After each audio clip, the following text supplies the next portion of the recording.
好，立刻来关心一下现在目前以巴的最新的战况哦。现在这个海陆空集结，以军加强了这3方面哦。对于加萨连串的大爆炸攻击哦，预计48小时要进攻加萨市。那目前当地的这个通信哦跟网络已经全面的中断，感觉上面这个大规模的空袭也是为着地面攻击开始在进行先行的这个准备措施。那我们看现在目前呢、这个从加萨的地图可以看得出来，蓝色的区块呢是感觉已经是被以色列给切分开来，已经变成了北加萨跟南加萨了。那 BBC 驻加萨的记者表示呢，周日晚间，自从发生战争以来哦，最猛烈的空袭哦就在周日晚间发生了，轰炸超过了1个小时啊。那以色列官方呢，他们国防军的发言人讲说，现在包围了加萨市，形成了一个南加萨跟北加萨这样子。很明显的一个围攻的态势，那就是要进行接下来的地道战了。地道战传出又有白磷弹出现了吗？以色列对于加萨的地面攻击哦，找到哈马斯的一些军事据点，而且搜出了敌人的一些作战计划跟地道图，但是又有在使用白磷弹了吗？现在又引发了国际上的一些争论哦。那这个以色列的兵力哦，绵延6公里。专家讲说，你就算绵延再多，其实也没有办法对这个地道战产生作用，你终究还是得要下到这个地道去，才能够开始进行地面作战。你这兵力在外头绵延，没有太大实质上的作用，所以目前这个感觉上面就是在倒数计时啊，这48小时之后，可能就要开始进行地道战的一个先行的这个战略措施了。那全球的反以声量也是持续在扩大，纳坦雅胡还是不退让，他说。现在目前是不考虑停火的，只要人质不回来，停火这个词就要从词典里面完全删除哦。那甚至以色列的部长还讲说一个让大家觉得有点害怕的话语，因为现在大家觉得以色列好像谁劝他都没有用了。如果真的像这个部长讲的，有可能会投下核弹来杀光所有人吗？他说这是一个选项哦。所以现在。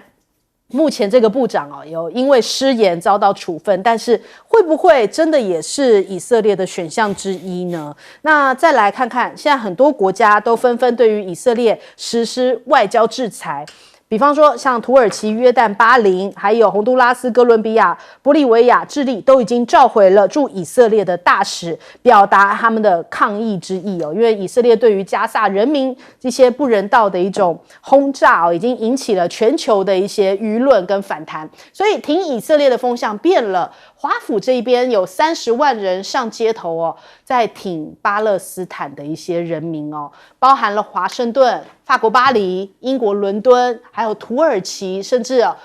都雪梨这些地方都有出现抗议的民众。那我们看看白宫外头这个红色的血手印开始纷纷的这个印上了这个白色的墙，因为示威的民众就觉得说，这就是要用血手印来反映出来巴勒斯坦人民的无助，他们就这样子生命非常的脆弱，面对到这样剧烈的轰炸，死亡的人数其实已经超越了这个俄乌战争当中丧生的平民人数所以为什么以色列还是不断的这样持续轰炸当中呢？那所以美国非常着急赶紧斡旋。我看到今天有一个标题说2个航母不够，还必须要动用2害2级的这个核潜舰也去到了这个地中海，所以美国军方罕见公布了这个2害2级这个核潜舰已经部署在地中海，照片看起来它也正在通过苏伊士运河大桥下方，就在地中海这边附近，要防止这些战事继续升级。所以中东现在紧张的局势布林肯不断在穿梭从11月5号到约旦河西岸伊拉克，11月6号到塞浦路斯土耳其，2天行程非常的密集然后甚至还穿上了防弹背心到达伊拉克，紧接着去到了土耳其。所以华尔街日报就讲说，美国现在正急于支持因为以哈冲突而面临到的国内动荡的这些中东领导人，所以目前拜登政府正在面临要确保战斗的暂停，还有缓和地区的紧张局势的这样的压力。那再来看看，以色列有这样的一个炮击到了黎巴嫩，的一个恐怖分子的车辆，结果上面坐了谁呢？是恐怖分子吗？是3个女童跟一个老阿嬷哦。所以以色列的讲法是说，这是恐怖分子的车辆，可是造成的是无辜的平民的伤亡。那这样子的情形，真主党觉得说，以色列难道不用付出代价吗？他们一定会让以色列为此付上严重的代价哦。好，我们来问一下亮哥。其实真正的问题是美国啦，因为美国不敢对以色列拿出杀手锏啊。美国的杀手锏有2种啦，第一个就是对以色列说，你再这样下去，我不排除在安理会投弃权，那巴西案就过了，要派维和部队就有可能通过啊。那你以色列敢跟维和部队战吗？这是一种啊。那第2种就是我把那个航母舰队开走啊。所以美国不是没有筹码，是美国不做。对，事实上我跟你讲啊，现在的问题就在于啊，美国的媒体比美国政府还要激进。比如说布林肯他飞去以色列那一天，《华尔街日报》写社论，华尔街日报的社论的标题叫做"这个时候停火对哈马斯有利"。就这直接打你我说布林肯那布林肯去以色列怎么可能提这个议题？所以布林肯就立刻说我没有要全面停火，我只是要他 temporary pause。人家说暂停，他也要加上一个暂时的暂停，你知道吧？怕的这个样子，结果纳坦雅胡连暂时的暂停都不接受，那结果人家就说，那你布林肯是去干嘛？结果布林肯就放了一些消息出来，说我还是有成果的。第一，以色列让那个埃及边境进来的车呢可以增加听说从40辆变成100辆那也不知道是不是真的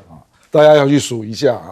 那第2个说，以色列他说未来空袭会减少啦，改成地面作战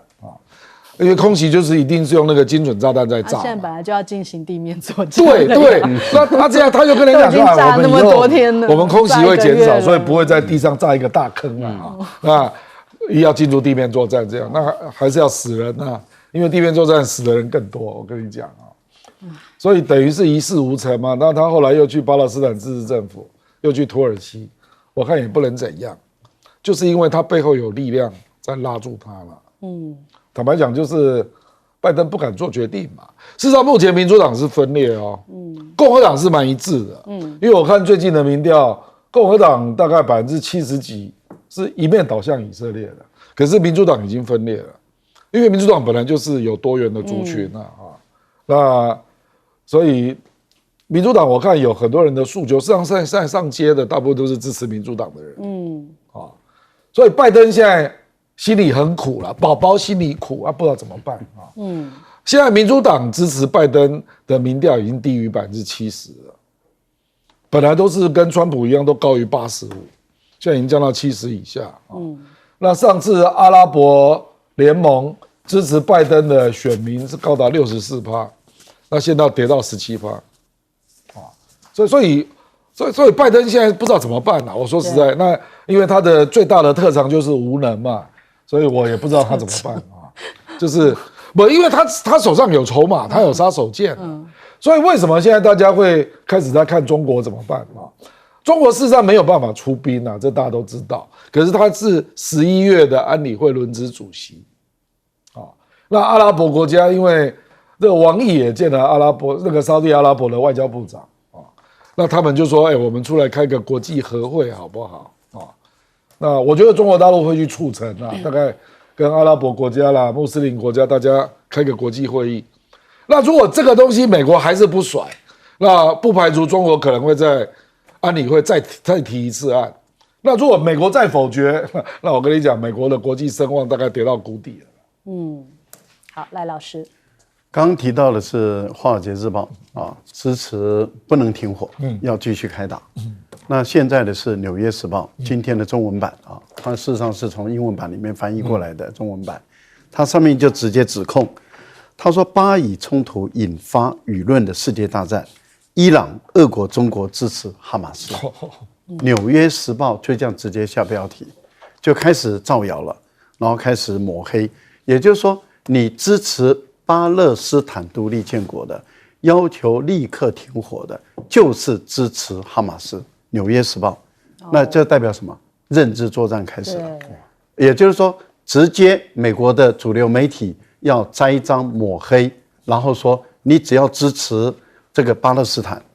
然后主张停火，不要再这样对无辜百姓进行杀戮的，你就是支持哈马斯，你就是支持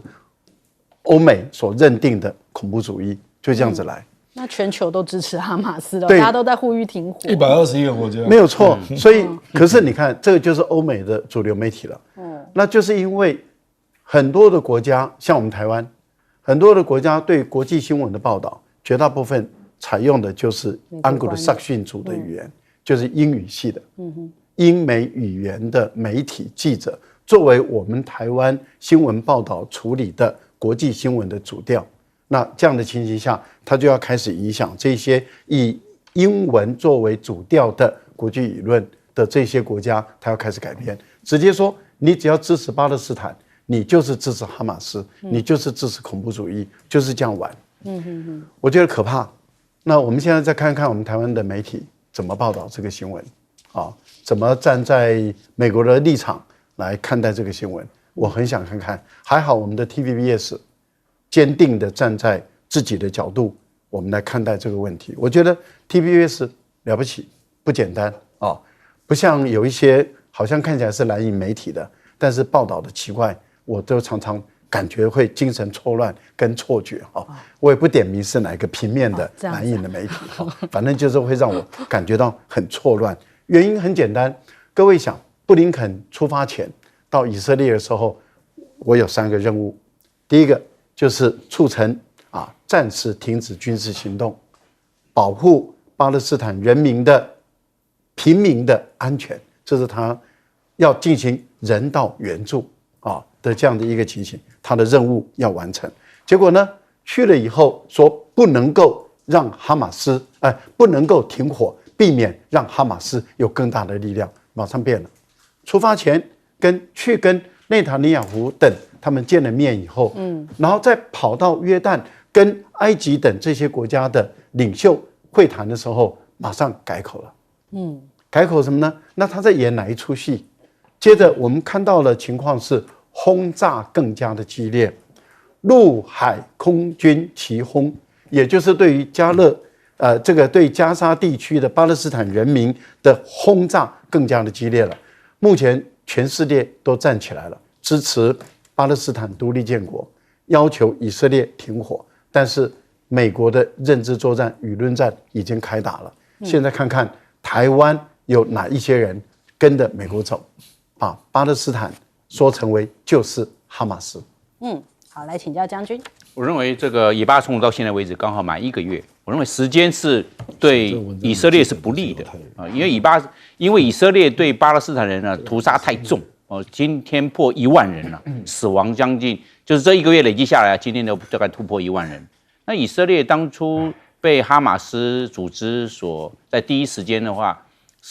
总共是死亡是1400，那现在为止总共超过6倍率了。以色列的报复比以前的时候是4倍，这次达到6倍，屠杀太重，所以你看他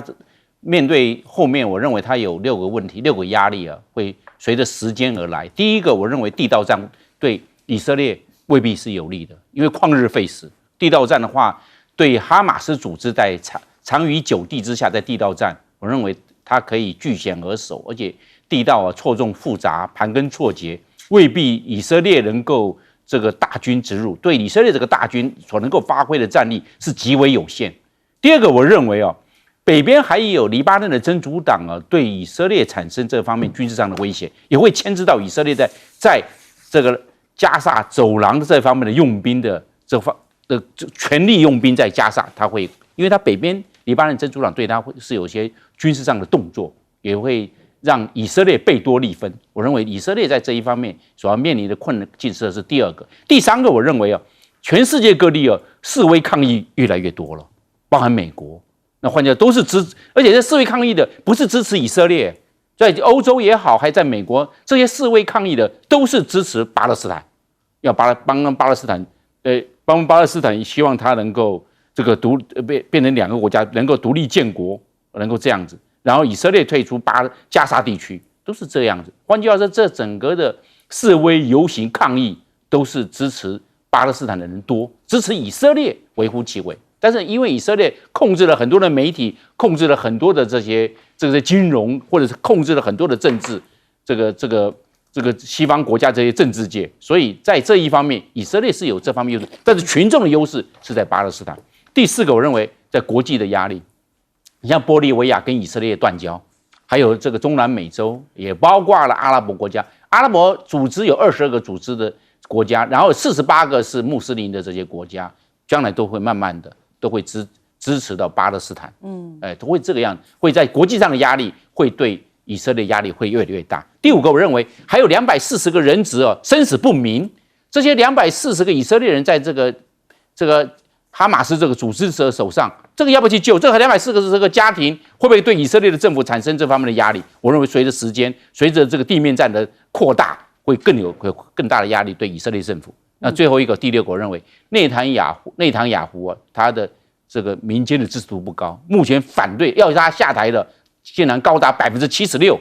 那换句话说，内塔尼亚胡刚刚下来了吧？你这些事情都处事的不好。那前阵子的因为司法的问题造成他国内的示威抗议非常的风行，现在又这个以巴冲突，他又没有办法有一个非常好明快的这种处置还有应对，所以内塔尼亚76%的以色列的人民希望内塔尼亚胡立刻下台。那这个对以色列的这个政府来说是一个相当大的压力。我认为这个问题会随着时间越来越凸显。好，我们先休息一下，广州忙回来。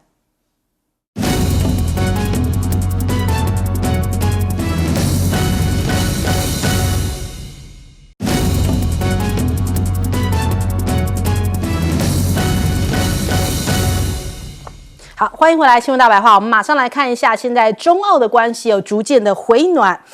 进博会现在是历届规模最大。习近平在这个上海进博会的开幕式，他就讲说，中国将始终是世界发展的重要机遇哦。世界的经济复苏力道动力不足，需要各国同舟共济，然后共谋发展。所以呢，看到李强也提到了，这中国大陆未来5年的货物跟服务贸易可能会超过17兆美元。那经济的全球化是历史的大事，开放合作才是明智的选择也会接下来落实取消制造业外资准入的一些限制。那包含了日本的 AGC 集团，它的中国总代表提到了，就说服务中国市场多年，我们是进博会的老朋友，每年都有新的收获，也受益于这个展会的溢出效应。那西门子的全球副总裁也在讲说会持续加码中国大陆，他说因为有收获，也因为期待，所以都是非常看好中国大陆的市场。那纽西兰的企业呢，也是借由这一次的进博会，成功开辟了中国大陆的市场。2年前这个羊驼纤维的业务掉到了历史的谷底那他们这个纽西兰太平洋羊驼集团的品牌共同创办人，他就说当时仓库里堆满了货物他说知道进博会的影响力非常的大，那所以就快速的这样子透过进博会来打开了市场，绝处逢生那另外中澳的破冰艾班尼斯这也是在进博会里面受到了非常高的礼遇他第一个在进博会里面发言的是李强，第二个就排艾班尼斯所以感觉上面中国大陆也展现对于澳洲的友善。那艾班尼斯的讲法是说，中国大陆占了我们的出口的25%以上1/4的就业机会，所以依赖我们的贸易这个非常的高。那中国的对话非常的重要，也非常欢迎中国的旅客重返澳洲旅游。那他讲说还会继续跟中国大陆进行建设性的合作。他去到了上海博览会之后呢，6号也准备到这个就今天啦，要前往北京跟习近平碰面他说希望跟北京建立更强大的沟通渠道，来修补两国近年来在这个贸易安全经济上面的一些相关争议。其实就是他的前一任莫里森就是太顺着这个五眼联盟，顺着美国的脚步一直在抗中嘛。那现在这个艾班尼斯就转向是比较亲中的立场，那当然也是造福了澳洲他自己本身的一些贸易。那你看看他去到了这个上海进博会化身为推销员，还蛮可爱的啦，一下子卖啤酒，一下子卖龙虾，一下子又拿出蜂蜜希望大陆市场能够多多购买澳洲的一些这个产品。那我们看看李强也在进博会里面致辞哦，他就说，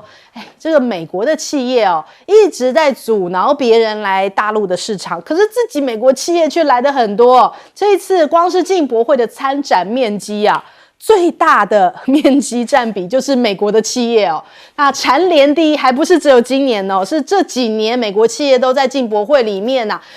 动不动就是那个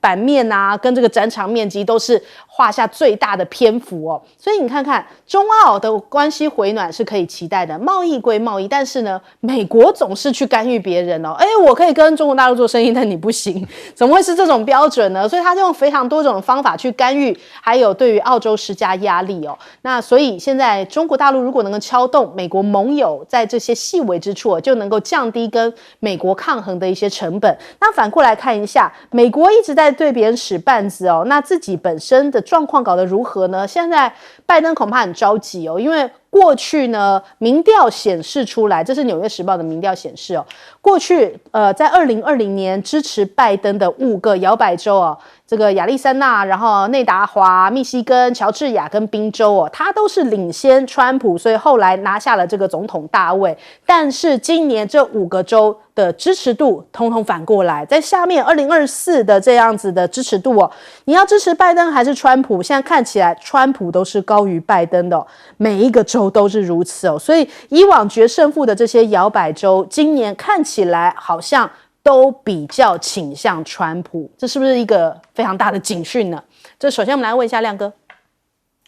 美国那个很容易理解啦，我觉得就是因为加沙的战争导致民主党内部分裂嘛，所以有些人就不高兴，就是这样。因为领先幅度也不大啊。不过如果继续这样下去，那川普胜选几率真的很高啦。事实上，我觉得那个奥班尼斯他跟中国大陆缓和的过程真的很值得台湾借鉴因为奥班尼斯是去年5月22号上台的，那这次来中国大陆要会见习近平，这是11月6号。坦白讲，人家是花了18个月的时间，1年半，人家是做了多少事情我跟你讲这个左正东老师做的分析，我觉得很有道理第一个就是你的言行要一致就是奥本里斯跟黄英贤外长，他上台之后就不断的对大陆释放，他希望能够跟大陆回到原来的善意来往，那中国大陆当然不信所以就会看你的整整的发言嘛，这个就是一开始就观察期了。那基本上真的是这样，我觉得我看那个奥本里斯到中国大陆，包括下飞机，还有在进博会的种种表现，我觉得他给他的感觉就是真诚的，就是他真的就是这样想，他不是装的啦，不是说我来做生意就笑眯眯，不是这样，是一路走来都是这样。那黄英贤也是，就是那个外长，这是第一关。那第二关就是在小矛盾慢慢的松绑，堆叠善意啦，比如说你对我的大麦就取消关税我就对你取消什么，都是这样慢慢堆上来的。对，到了最后才突破红酒嘛，跟龙虾嘛，对，尤其是红酒是比较重要所以我的意思说它是堆叠过来的，可是还是有一个转折点，那个转折点就是他决定达尔文港他放行嘛，不这个议题因为美国反对嘛，所以就表示说他愿意就事论事跟美国讨论，美国你认为这有安全顾虑，他认为没有，所以我觉得是慢慢这样累积善意过来的啦所以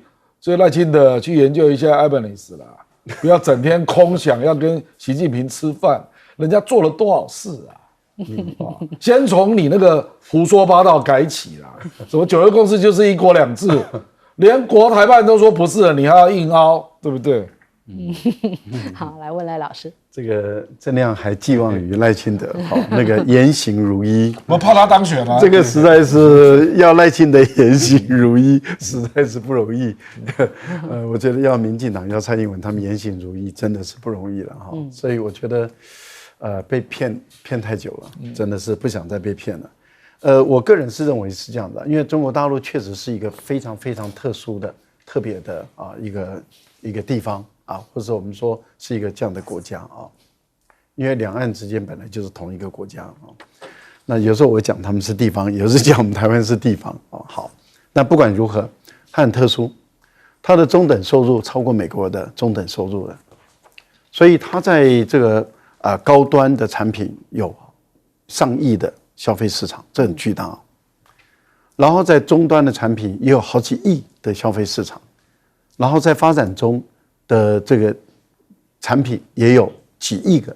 这个市场。各位想想，全世界190几个国家中，不管你是发展中的国家，或是中等收入的国家，或是高端的国家，你都可以把产品卖到中国大陆来。所以也就是中国大陆是唯一能够有这个进博会，而且能够吸引全世界的国家都往这边来移动，都想把它产品到中国大陆来卖的这样的一个，所以我觉得它是很特殊，而且也是全世界首创，到目前为止还是独创的，能够办一个进博会，因为一般都是出口博览会嘛，我们台湾也都是出口博览会嘛。但是大陆可以办一个进口的博览会，那也就是让全世界的买家，甚至包括以中国大陆的买家为主的这些采购经理人，就全部的到上海来，在这么一个平台里面来选他要的采购量。所以你看凯达尔一口气订单27年买定了几百亿美元成交，当天的也有一家3亿美元哦，对我们来讲那不少啊。就一个订单就成交了，所以它旁边的就是一堆就是在撮合了，就彼此间成交，企业就这样一直订，一直下订单。那我们也看到了很多的欧美的这些大厂到中国大陆来，连艾斯摩尔都办一个大生产厂。他说我们一定要想办法把我们的产品卖到中国大陆去。可是问题就是12月就快到来，现在11月了，12月1号就他到底要限还是不限？可是如果他要限，他怎么还在那边办展场呢？而且还要大量的卖给中国大陆呢？那换言之，也就是说，是不是已经开始有点转向了？美国是不是已经没有办法逼得荷兰低头了？是不是艾斯摩尔要继续卖产品到中国大陆去？我们也在看因为他如果又接到订单，那算不算？出不出货？对不对？可是他办展场就是要下订单嘛。好。那也就是看到美光说我要扩大投资，西门子说我要扩大投资，很多美国的、欧洲的这些大厂都说我要扩大投资，可是我却同时看到今天德国之声，德国之声他是这么说的：外资撤离潮正在上演，在中国大陆上演。反中媒体也不要反到跟事实刚好看错方向了，来那么多人看错方向了。今天呢，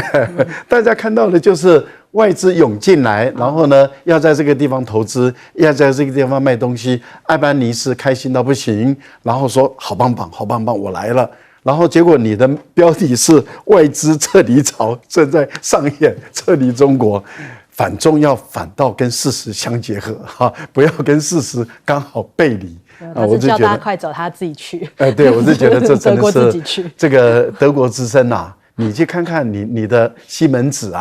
西门子是你德国的，你怎么可以讲相反的话？不过我最后再讲一点，我觉得澳大利亚只要一直不认同它是亚洲的国家，它的安全上依赖这个美国。我总觉得它跟中国大陆的关系永远有变数。好，来问将军，国际经济的王道一定是在市场取向，因为现在大家都希望把经济搞好，那就要赚钱，赚钱就做生意。所以中国大陆办了一个进口博览会把世界各国的厂商都往大陆去到大陆上去赚钱了。毕竟大陆市场人多，中国大陆14亿人口。他如果要买手机的话，买14亿只了。那开玩笑，一个人一只的话就14亿只，市场毕竟大。那如果买车一样，它各种市场就是大，那大家就会被这个市场所吸引。那我们现在看那个澳洲的话，它虽然是它是一个州就一个国家，澳大利亚。那现在这个对中国大陆，你看我们去年的时候，它中澳贸易双方的话是2209亿，但是澳大利亚它是顺差。像中国大陆赚了将近600亿美元的钱，那换句话说，那澳洲就一定往中国大陆去嘛？因为从中国大陆第一个运输成本低，它往欧洲运的话，往美国运的话，毕竟远，那往中国大陆运的话，通过南海就到中国大陆了，运输成本低。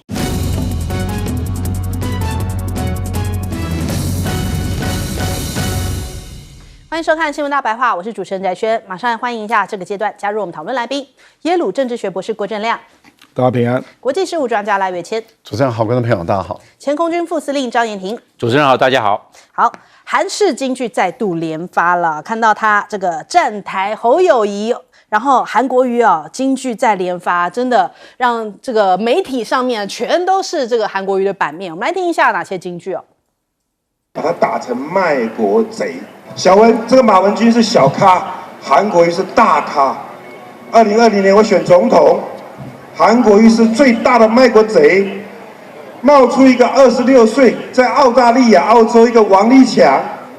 说他拿了几千万来台湾帮助韩国瑜。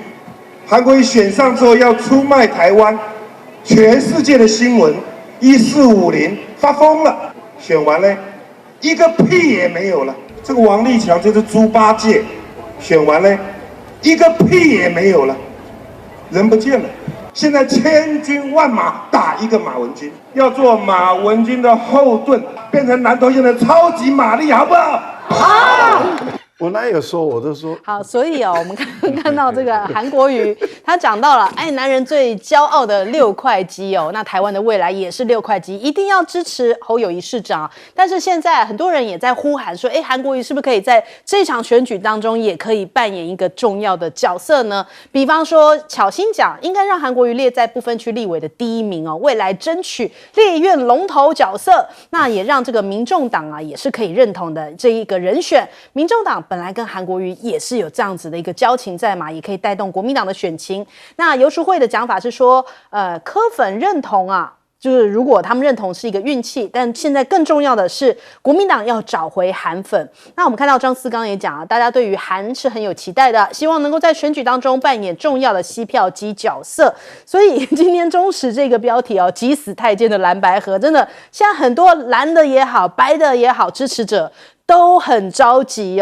这个皇帝不急急死太监那蓝白准皇帝们高来高去唇枪舌剑你来我往，日子越来越接近了。他们不急，倒是急死了一堆这个支持者，不要用太监来形容，支持者们现在很急那所以蓝营的小鸡是不是也兵荒马乱，喊出了这么多希望韩国瑜可以扮演的角色？朱立伦怎么回应呢？他说蓝白合还会持续的努力，然后也讲说柯文哲一直强调要全民调，但是国民党重视的不是个人，还有国民党整体的团队，未来是要推动联合政府，推动第3波的民主改革是相当重要的目标。还说台湾不能只靠一个超级大总统要治理一个国家不能只靠一个人，是需要一个强大的团队。那我们看看这朱立伦还有讲说，这个讲到韩国瑜的事情，说韩市长是国民党非常重要的资产那而且韩市长一直主动牺牲奉献，韩市长也在几场的造势活动发挥了非常重要的功能，对于蓝白整合的付出，他们都很感谢。那到底这个蓝白合是不是变成怨偶要分了呢？是不是有可能侯友宜要另寻副手呢？因为现在有人干脆讲说，哎呀不要合了啦，干脆呢侯韩配啦，这样子我们国民党自己选下去国民党支持者这样自己喊出来那已经让这些蓝营的温和派都忍不下去，加码爆料，甚至侯也不排除另寻副手人选因为真的是倒数计时剩下选举没有几天时间。那柯文哲讲说，人有理智也有情绪顺其自然，能整合就整合，不能整合就各自努力吧。他说像我们这种急重症外科的还有10几天太久了，台湾是个充满惊奇的岛屿不到最后关头请大家耐心等待。所以他觉得现在时间还很长，那到底多长呢？我刚刚看一下距离总统大选是68天，登记参选的截止日剩下18天所以真的是很着急。那黄阳明还讲说，现在国民党之所以感觉好像一直谈不出个结果，边打边谈这个柯文哲感觉上面也有一个考量，是怕侯友宜变成第2个林耕仁。如果太早定案的话，是不是有可能就是国民党会被民众党吃掉他说这这个大不小的这个民进党在大不了，民进党在执政4年，然后至少不会让国民党被民众党给吃掉，因为有些侯友宜身边的人觉得说，哎，反正输了就回去新北市嘛，他是这样子在解读哦。那我们看看赖清德讲，他说，的确现在党内风波有对他造成影响，所以他很着急，因为他支持度已经跌破40%了，所以他一直喊这个一定要超过40%，回到40%以上才能够赢。但是呢，民进党啊，其实是不是在这个选战重要还是备战重要呢？因为今天有接二连三有一些义务役的相关消息哦，义务役的这个陆军现在传出来，竟然也要练习红准呢、哎，不是说不用上前线吗？怎么还要练习红准呢？那看到这个明年大选之后，这些义务役才会入伍，是不是也担心选前入伍的话，对于赖清德的这个看起来选情会不妙？大家又会想起来说，哎，票投民进党年轻人上战场这样的一个感受，所以通通都到选后再说啊。那国防部现在还锁定这2个人，看完觉得心酸酸啊。他讲说，现在到这个乡镇举行招募座谈哦，那希望找这种待业青年或是薪资较低的这些人呢、来作为从军的主要的转介辅导对象，是怎么样呢？觉得反正你薪水很低，那可能当兵的意愿就比较高，上战场的意愿就会比较高吗？很奇怪的一个逻辑哦。那我们来问一下亮哥。因为参选登记是11月20号嘛，好像到24号是不是？对，到24。到24嘛所以双方当然都要有破局的打算啊，所以就是2周后就可以开始登记了，到20号。所以另寻副手是合理的嘛，因为你总是要假定万一破局怎么办，不然到时候你连副手都没有，因为按照规定要有副手啊，要同时登记啊。我是觉得是这样啊，就是目前事实上态势已经很明朗了，就是朱立伦提的第一个日本方案，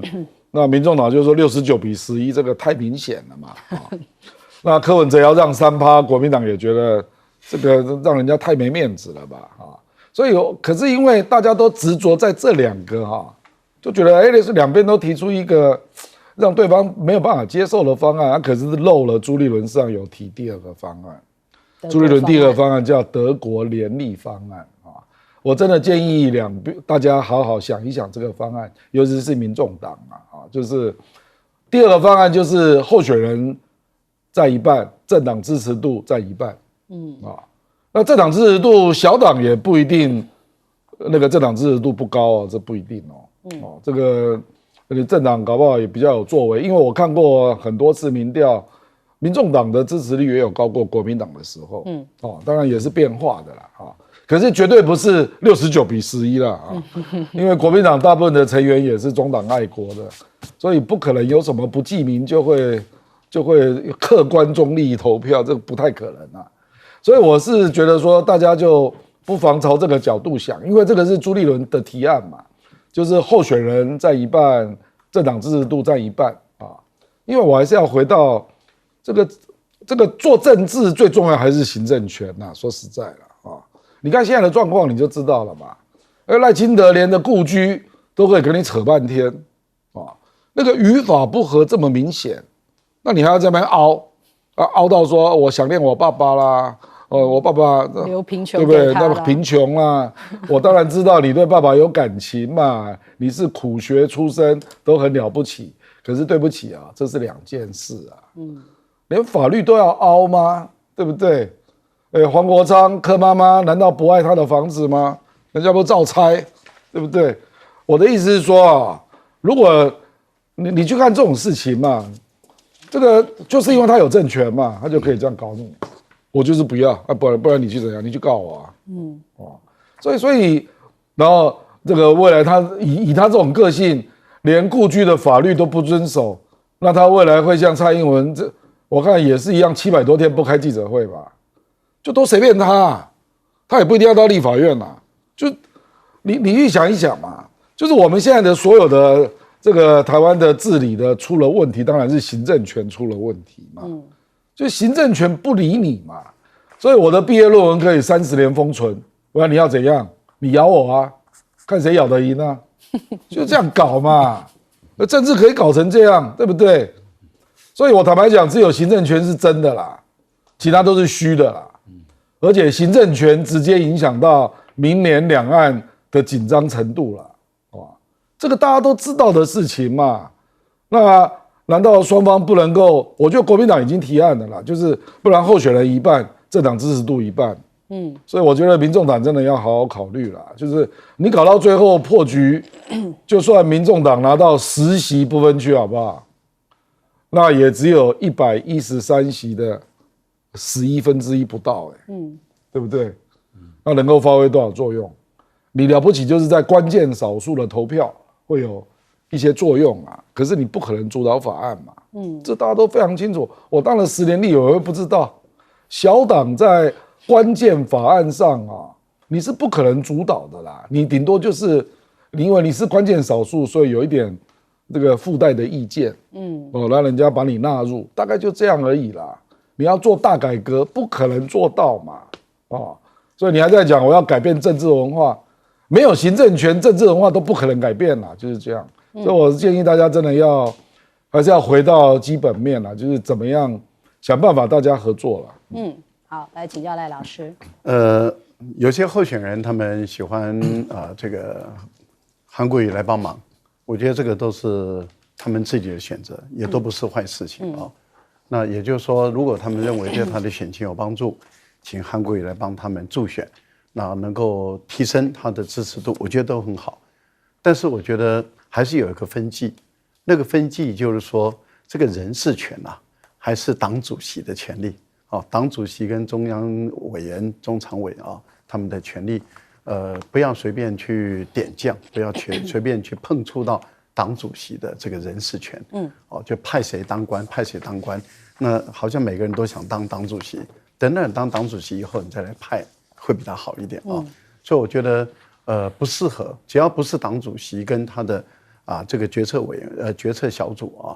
委员会我觉得。不是在他的职权内的时候，都不要去派谁来当官，因为避免过度消费这个韩国瑜，这个对韩国瑜本身不好。一天到晚被派来派去，这样子对韩国瑜本身也不好。所以我个人是认为说，国民党内人不要再去派官了，因为一直在消费韩国瑜，这样子情况不是很好的事情。有关于刚刚郑亮所说的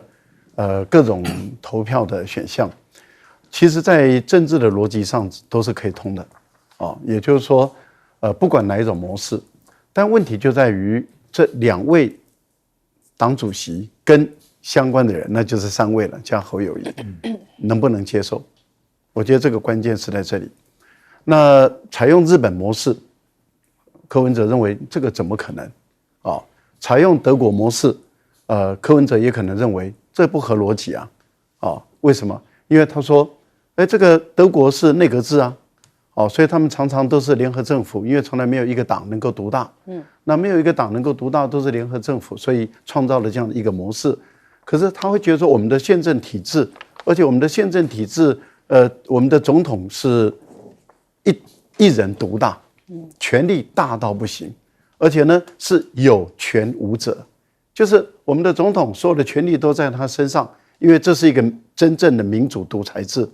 而且这个真正的民主独裁制，当初会设计成这个样子，就是国民党时代的李登辉啊。因为国民党时代的李登辉去修宪，把自己的权力拉到最高，也就是这个行政院院长不需要经过立法院同意，然后总统也不需要到立法院去进行这个国情咨文，然后他有文武百官的任命权，有所有的，而且他可以随时任免。任何一个文武百官，包括行政院院长在内，所以他的权力大到不行。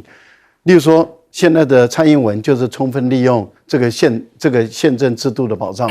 所以他700多天不理会记者，不理会媒体，就是你能奈我何？我最大，你能怎么样？我就是不想跟你们沟通，我也不用讲什么，我爱怎么做就怎么做。为什么？因为我们的宪政制度就是民主独裁制。好，那这样的情形下的话，所以总统只是选这个人啊，不是选这个党啊。这个党在过去陈水扁执政的时候，民进党是小党这个国民党、亲民党是大党但是陈水扁说：“我一样当总统啊，我最大啊，你怎么样？我就是最大啊。”所以你可以看到，在这样的一个情形下，权力集中在一个人。那对柯文哲来讲，什么制度对他最好？就是全民调嘛。